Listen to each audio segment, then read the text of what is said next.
So,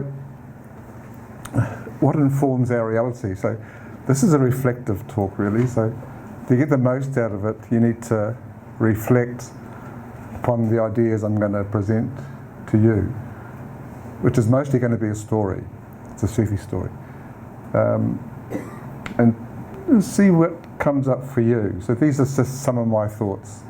So we're born into a world which, from my understanding today, from a theosophical perspective, is a playground of events through which we learn and grow.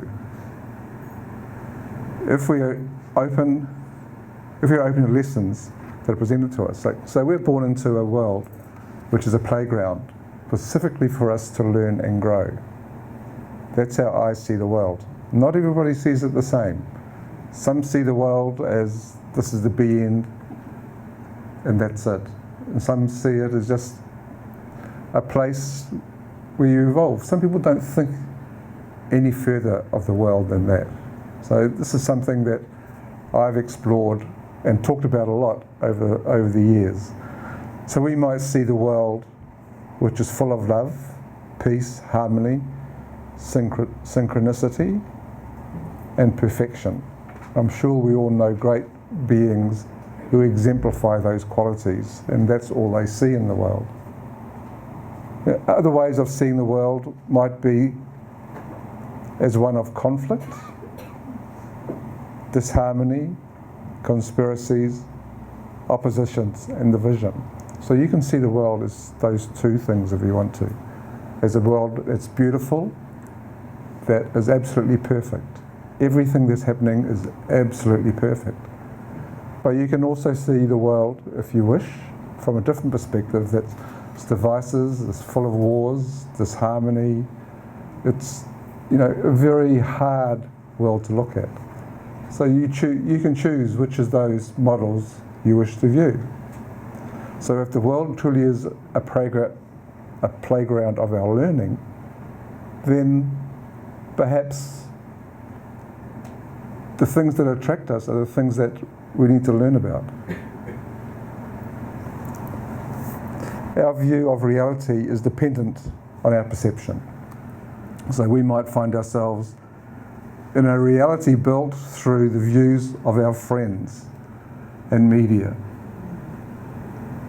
So media, especially social media, has played a big part in informing people today of how they should view reality. And really, when you think about it, all social media is different people's opinions. It's not a collective opinion, it's just different people's opinions. Our reality might be developed through self-reflection, meditation, and internal guidance. So to do that, you've got to turn your computer off, which is hard today because everything revolves around the internet, the internal world, for a lot of people. So what I would like to do now is share a story with you. So this is a story, is a dervish tale. I first came across it by a Sufi called Indra Shah. And I've actually shared it before in, I think, about 2004 with the convention.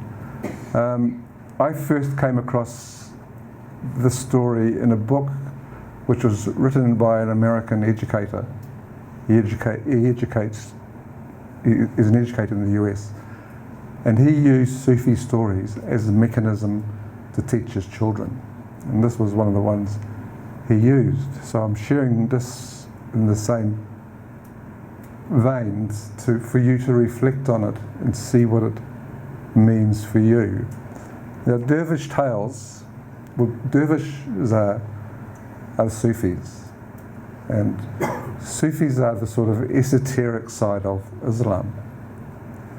And Islam itself is a very, you mightn't believe this, but it's a very peaceful and generally harmonious religion. But the way it's practiced is not quite what it's, the same as Christianity is a very peaceful, beautiful religion, but you get and the negative sides in Christianity as well. So consider that. So dervish tales are more than just a fable, legend or folklore. For centuries, dervish masters have instructed their disciples by means of these teaching stories. They're said to increase perception and knowledge and provide better understanding of man and woman in the world. So they compare with the finest tales of any culture. So Idris Shah spent many years travelling through 3 continents to collect and compare old versions of these remarkable stories. The anthology presented in the dervish manner contains stories drawn from the repositories of dervish masters over a period of more than 1,000 years. So the most famous or the most popular dervish or Sufi you know as Rumi. Yeah, and everybody pretty well knows Rumi. And you see his quotes sometimes, but to read his poems was the magic thing with Rumi, read his stories. So this is the story of fire. So once upon a time, a man contemplated the ways in which nature operates. And he discovered, because of his concentration and application, how fire could be made. This man, called Noor, decided to travel from one community to another, showing people his discovery. Noor passed the secret to many groups of people. Some took advantage of the knowledge, others drove him away, thinking that he must be dangerous, before they had the time to understand how valuable the discovery could be to them. Finally, a tribe before which he demonstrated became so panic-stricken that they set about and killed him, being convinced that he was a demon. So just reflect on how society deals with new things and change today, and also how personally we deal with new things and change today. Like the example, from my world is AI is becoming a great, new invention in the world today, and it's been taken all sorts of different ways by different groups, different peoples. Been films written about it, all sorts of things. So think about the changes that come across you in your life. So centuries passed. And the first tribe that had learned about fire reserved the secret for their priests, who remained in influence and power while the people froze. Does that ring any bells in the world today? Yeah. The second tribe forgot the art and worshipped instead the instruments. So I guess in this case it was the sticks rubbed together to make the fire.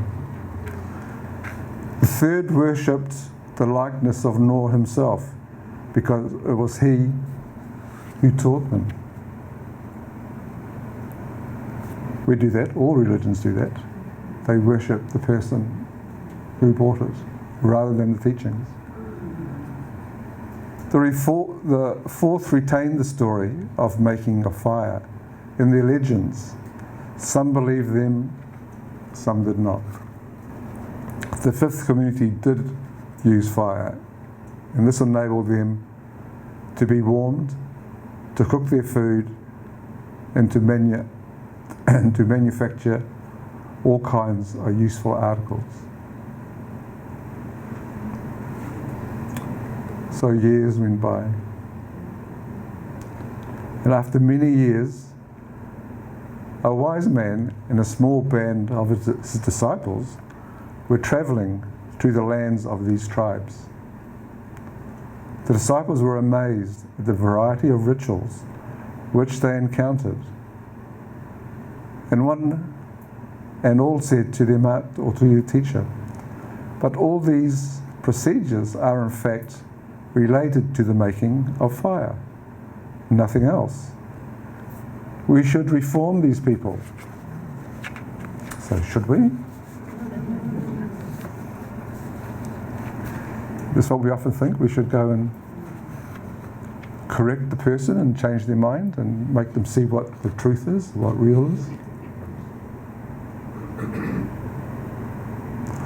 So the teacher said, "Very well, we shall start our journey. By the end of it, those who survive will know the real problems and how to approach them."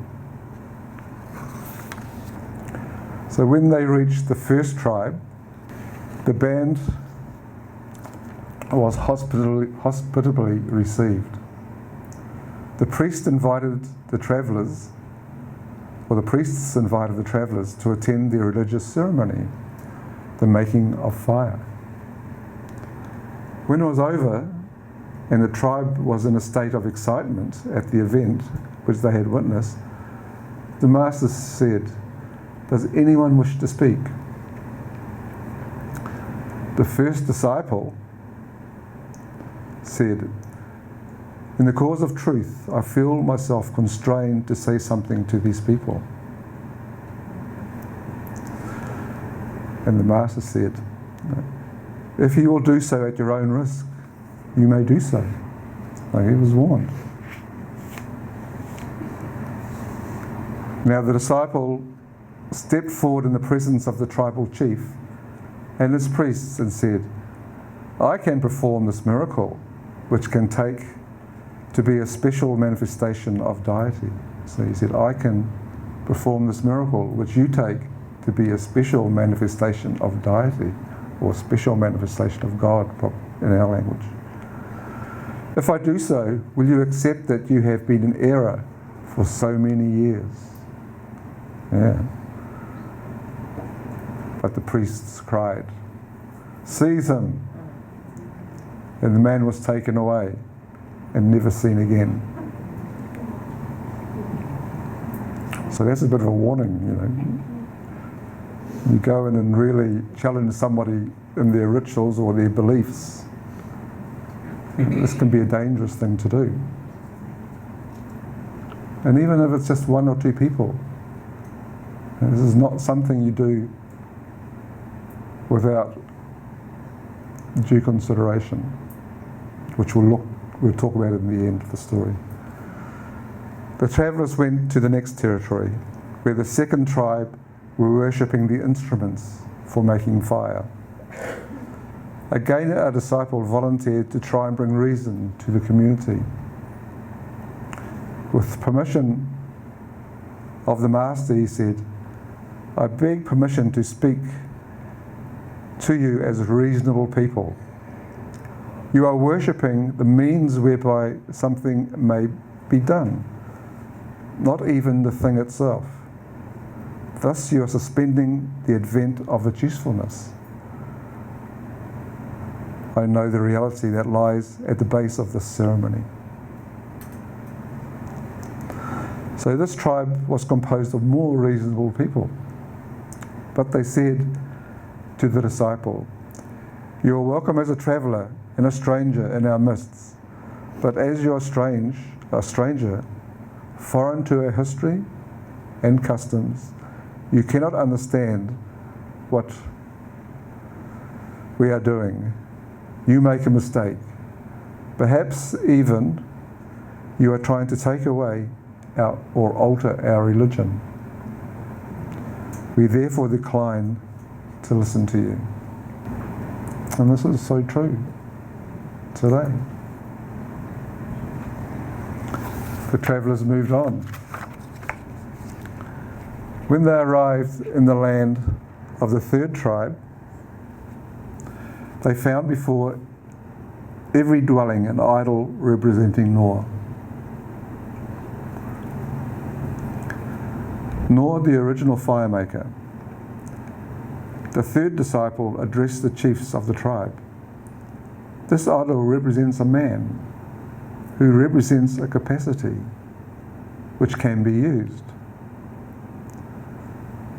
This may be so, answered the Nor worshippers, but the penetration of the real secret is only for the few. It's another common thing you hear today. You know, the secrets are only for the few. Actually, even Jesus said it, you know.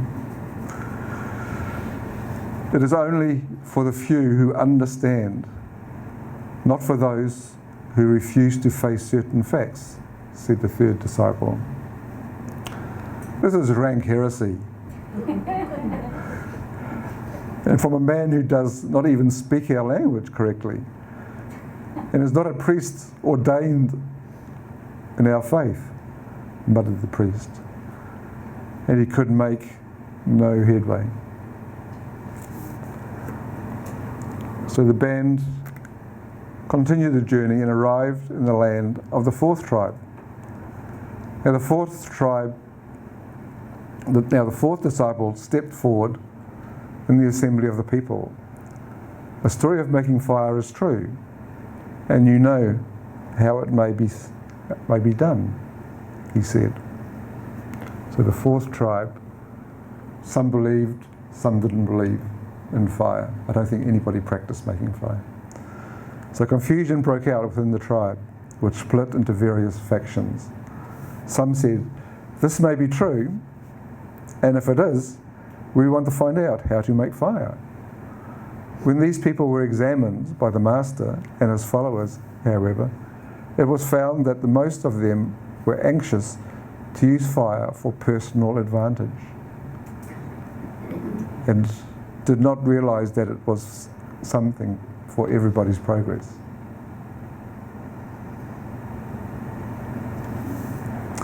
So deep had the distorted legends penetrated into the minds of most people that those who thought that they might, in fact, represent truth were often unbalanced ones who could not have made fire even if they had been shown how. There was another faction who said, of course, the legends are not true. This man is just trying to fool us, to make a place for himself here. And a third faction said, we prefer the legends as they are, for they are the very mortar of our cohesion. If we abandon them and we find that this new interpretation is useless, what will become of our community then? And there were other points of view as well. So the party moved on until they reached the land of the fifth community, where fire making was commonplace and where other preoccupation faced them. So did anything come up for you as you listened to the story? You know? It sounds very modern. It does. Yeah. So, you know, after the journey, the master and the disciples got together, and he said, the master said to the disciples, you have to learn how to teach, for man does not want to be taught, man and woman. First of all, you have to teach people how to learn. And before that, you have to teach them that there is something to be learned. No? So they imagine that they have already learned. And I think that we're speaking of ourselves here as well. So we imagine that we already have learned. But they want to learn what they imagine is to be learned, and not what they have first to learn. So when you have learned all this, then you can devise the way to teach. Knowledge without special capacity to teach is not the same It's knowledge with capacity. So can we unpick that a little bit? What's he getting at here? So first of all, to his disciples he said, you have to learn how to teach, for we're not. For people that don't want to be taught. So they don't want to hear about something that's new to them unless there's some advantage for them learning it. Like people wanting to use fire for selfish gains. So first of all, we have to teach people how to learn. And before that, we have to teach them that there is still something to be learned.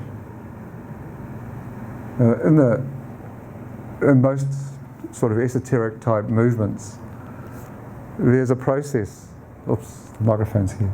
There's a process that's used for teaching, and it's like for example, a Buddhist monk told me once that his story about becoming a Buddhist monk. This was the head monk in the Stokes Valley Theravada monastery years ago, but he came to our lodge and spoke in Wellington, and he told us once that every day as a young monk, well, he wasn't so young, he was in his 20s, and everybody else was about 7 or 8, so they're all novice monks, and every day they had to listen to the head monk or the head abbot of the monastery give a talk. And after the talk, they were all given a banana. So most of the talk, he said, he was thinking about the banana he was going to have after the talk. And then he had this.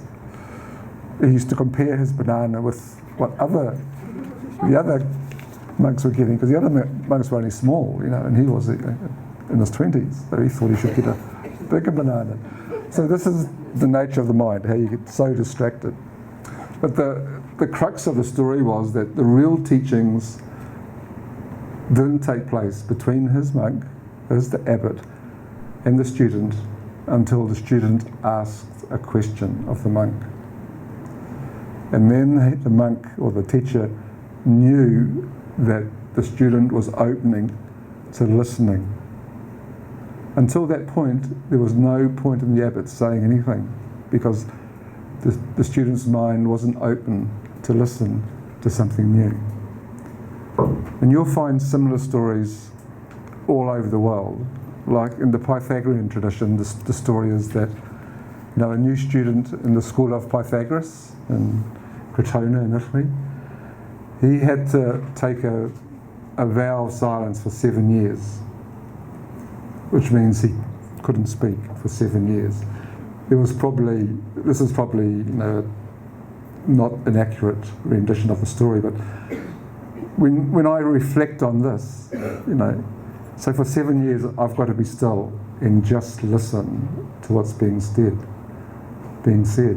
So I very much have to reflect on what it's being said, but probably if it was me, I'd be frustrated because I couldn't speak to anybody else and discuss these things with them, and so on. But after a prolonged period of time, you become more reflective of yourself. So when you're silent and you can't speak, then you tend to become more inward reflective. And that is what's the important thing in any esoteric movement or any learning environment, really, is to create an environment where these people can reflect on what it's about. So going out and telling people, your view is wrong, you can make fire yourselves, isn't going to work, because they're not in a reflective state where they can hear a different view without reacting from their own conditioned perspective. And we've all got conditioned views. That's the nature of where we are. We're New Zealanders mostly, and Europeans, and very much traditioned by the European way of thinking. So it's very hard for us to suddenly move into a different culture and understand that culture from where we are. Anyone have any other thoughts? Honestly, John, Yep. you're saying about how people not to teach them something. There's the thought of readiness. People have to be ready. They have to be ready, yep. Yes, if they're not ready, they're not. And it's something we need to discern too when we're with people. Yeah. So when we're speaking to a group, we need to somehow communicate with the group to see where they are. Family, friends, anybody. I've got a story about that in a second. Yeah. It's June? It's not just Buddhists, because when I was at Waikato University doing religious studies, one of our Jewish lecturers used to come bouncing down the stairs into the lecture theatre, lean his arms across the top of the lectern and stare at the class and say, "I'm not starting until one of you asks an intelligent question. you can shut up." It's true, June. It's in all traditions. It's not just Buddhism and it's Sufism. isn't it? It is. This is a modern example of it. Yeah. But we're in too much of a hurry to ask our questions and get the information. Yeah. It's a challenge for our ego, and so moving from the lower self to the higher self is about letting go of all this stuff. Yeah. Any other thoughts? Yeah, Donna. A lot of interesting things are happening in contemporary education. Education is being restructured to convince the students that since they're all learning exactly the same thing and that the government is controlling that structure of education, the outcome will be predictable. Real education, from my understanding, is not imposing something that for the student be learned, but drawing out of the student what they already know, because innately we all really know all this stuff. And then when you draw it out amongst a group of people. Yeah, Renee. I was just thinking as well, with anyone at all that we're going to share something, ultimately you have to meet them where they are. So there's an openness in that. It's kind of the very first thing. You can't share anything unless you're there with them. Yeah. So there's a type of empathy required there. Yeah. I've had occasions where I've had close friends in my 20s. We had a really close group of friends, but it's only at times when there was a certain atmosphere where we were quiet and we could sit, especially one friend I had, one guy I lived with, and when the atmosphere was right, we could have these amazing conversations because we were both listening to each other. So you went on the phone. No mobile phones. Yeah. So I'm going to move on a little now. So reflect on that story. If you want to get the story, just type into your search engine the story of fire, or Sufi, the story of fire, and it'll pop up straight away. It's a very popular story.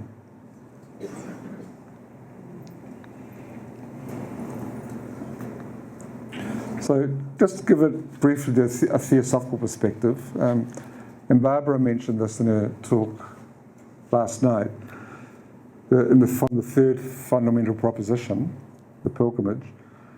So this is what we are on as human beings, on a pilgrimage.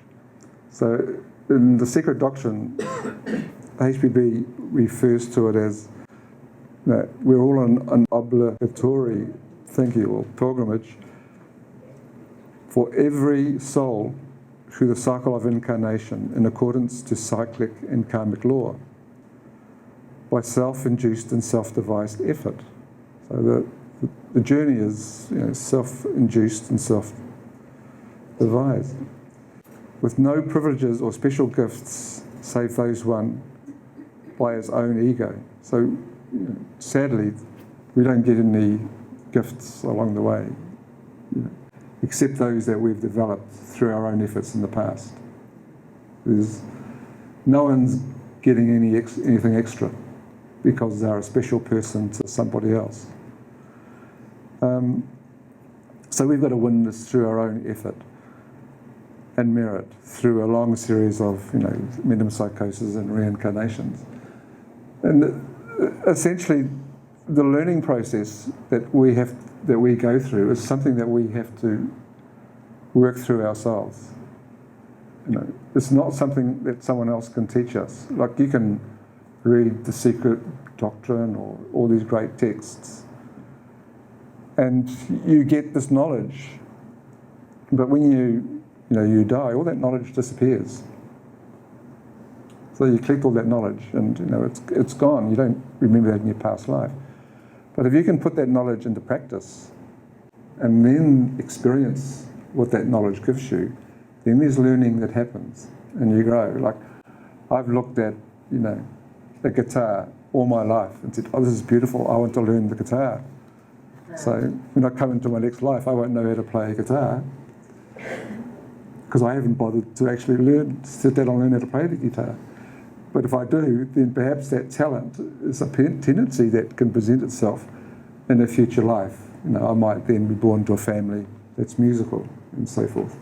So this is how it works. So if we want to make progress, we have to develop those talents. Like Jim can play the French horn. He's magic, In the next life, he'll probably end up in a musical family again and, do that sort of thing. So can you think to yourselves of, in this life, what have you really learned that you can take back and will be part of a future life? So this is how we grow from the secret doctrine's perspective, through developing these qualities along the way. They can't be gifted to you. I can gift you my innate capacity to understand why a computer isn't working. I don't know why I can do that, but it's something that I learned in the past lives, but I didn't have computers in the past lives, so how did that happen? Who knows? Yeah. So who is the pilgrim? So the pilgrim is the soul, isn't it? That's what Barbara shared with us yesterday. So that's when I said at the beginning of Rich's talk, people know me as John Vorstermans. But that's not really who I am. I'm the pilgrim. I don't know the name of the pilgrim, who I am. So John Vorstermans is going to die, and that'll be the end of any John Vorstermans for now and forever. But, a part of the essence of me will be reborn with a baggage of tendencies, of things I've learnt and things I've got to deal with, which might come up in this life. So you don't lose the things that you've learnt. So, the story sort of takes you on that journey, that the learning process is dynamic. It's got to be done in the right way. And the person has to be open to the learning, to the teaching. So this is another way of looking at the human journey. So where are you in this journey of ignorance to awakening? So there's 4 stages to this journey. But there's 3 stages really. The last is where you get to the end. So you're a beginner, and you might class yourself, or you might not class yourself, but you might be ignorant. Then how do you get out of that ignorance? Through knowledge, through the knowledge. That knowledge teaches you that there's more to life, or it teaches you about life, about culture, about religion, and so forth. So this is knowledge that helps you to grow out of your ignorance. So you might learn about history and so forth, learn about survival, learn how to feed yourself, and so forth. But there comes a point where that knowledge can just become conditioning, like those people in those villages who didn't use fire, but adored the means that fire was brought to them. So the next step is to is the step of wisdom. But to go to the step of wisdom, you have to look and really evaluate the knowledge that you've collected over all that years. How real is it? No? Some would say that you have to let go of the knowledge to gain the wisdom. The knowledge impedes you from gaining wisdom. So like wisdom, knowledge is something that comes from the lower mind, which Barbara talked about yesterday. Wisdom is something that comes from the divine mind, the Buddhi mind, that Barbara mentioned yesterday. So that it's how do you get from one to the other? And by immersing yourself in the lower mind all the time prevents you from really gaining that wisdom. So you've got to take the step from the lower mind to the higher mind. And there's many methods that you can learn to do that. For example, meditation, different practices and so forth. But I'm not going to digress much further into that. So this is something to think about. So there's 3 steps. Those steps actually are my interpretation of a part of the voice of the silence that some of you might recognise. You know, the 4 gateways. Is it the 4? No, it's not the 4. I can't remember exactly now. But it's in the first page of the voice of the silence, essentially. So now I'm going to share with you another story. This is a very short story. Yeah, this is the Sufi story of Change the World. So it's by Bayezid, a Sufi mystic who's written an autobiography, and in that contains the story of Change the World. Well, this is more pertinent to our life today. Some HPB members might remember this from the Christmas function. Bayezid, a Sufi mystic, has written in his autobiography, "When I was young, I thought and I said to God, and all my prayers, this was the base." So this is what the base of what he said. "Give me energy so that I can change the whole world. Everybody looked wrong to me. I was a revolutionary, and I wanted to change the face of the earth."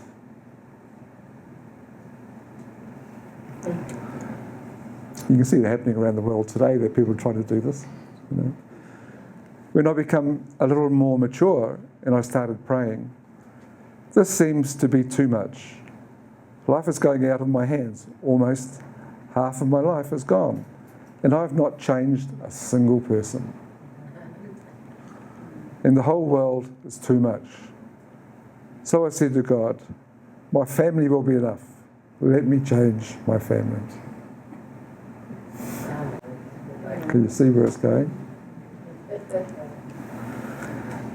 And when I became old, says Bayezid, I realised that even the family was too much. And who am I to change them?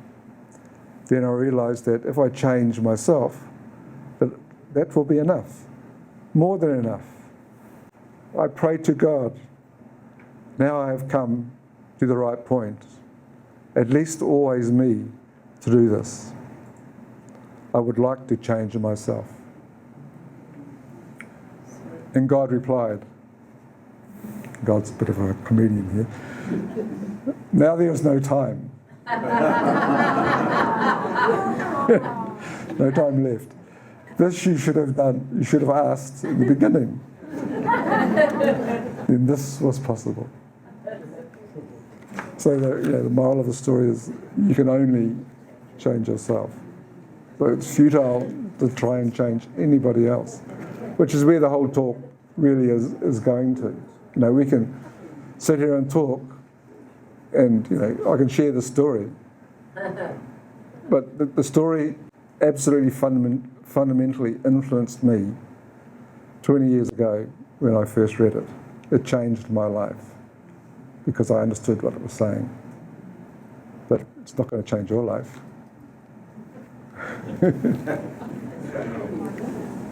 It might, if you really like the story and it resonates with you, then you can look at it. So I'll end with a little quote. Change yourself first before you want to bring a change to society. It's by Maulana Rumi. He says, yesterday I was clever, so I wanted to change the world. Today I'm wise, so I am changing myself. So I'll leave you with those thoughts. So thank you, everybody. Thank you, John. That was very enlightening. So where am I on my journey? Am I at camp number 1, 2, 3, 4? I would like to think I'm at camp number 5. Yep. Deception is one of those things. So, thank you very much for your talk today. Thank you very much. Thanks, Andrew.